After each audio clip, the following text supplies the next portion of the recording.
Hey everyone, you are watching me work on an ink wash painting of my little dragon, Junebug. This is a medium I haven't worked with very much, but it's not too different from watercolor, so I'm getting the hang of it. I've been learning a lot about value from doing these paintings, which I hope will become apparent in my future watercolor pieces. So the second layer of ink wash mostly does two things. It adds a bit of texture so that when I start building the shadows around the lighter areas, the lit parts won't look flat and lifeless, and it acts as a sort of sketch where I can map out where exactly the shadows will go. Since this wash isn't starkly visible, there's not so much stress about messing anything up too badly.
For this painting, I'm working on hot pressed paper, which is unusual for me since I stopped using it a couple years back. I'm loving this paper for ink wash painting though, and I'm wondering if I should try doing watercolors on it again. It may just be that when I chose to make the switch, I was attributing some of the difficulties I was having to the paper, when it may have been more of a problem with my painting skills at the time. It would be nice to be able to scan paintings without having to worry about the paper's tooth being visible through the paint.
Like watercolor, ink washes lighten a lot as they dry, which can make the process of controlling the value range a bit more challenging. You can get a feel for it with experience though, and it's that element of unpredictability that makes painting with ink wash, and watercolor for that matter, so fun.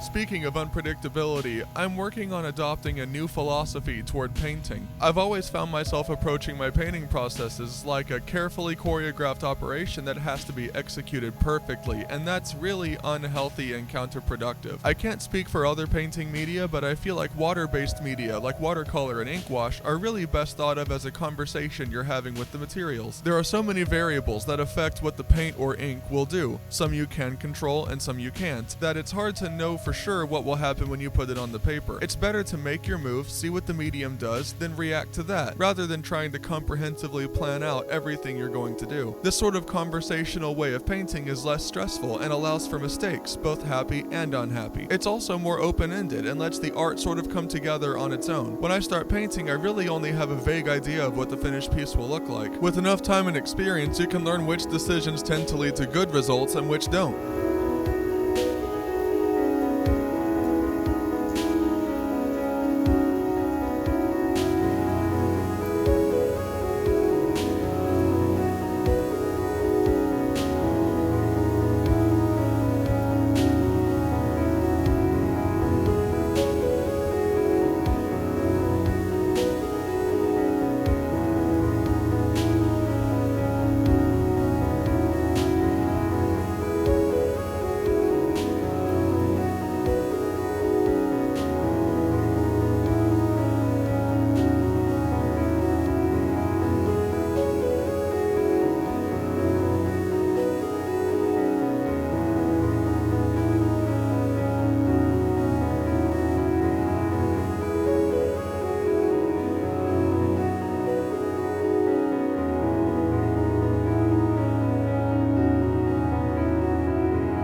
I kinda messed up here. The shadow the butterfly is casting on Junebug's tail doesn't make sense with the direction of the light source. I was imagining the sunlight hitting Junebug square in the spot just under his arm, near where his leg, tail, and the lower part of his wing meet. The butterfly's shadow, though, is cast off to the left, as though the sun were lower down and way off to the right. I think I just wanted the butterfly's shadow to read easily, and throwing it down across his tail was the best place for that, even if it wasn't technically correct.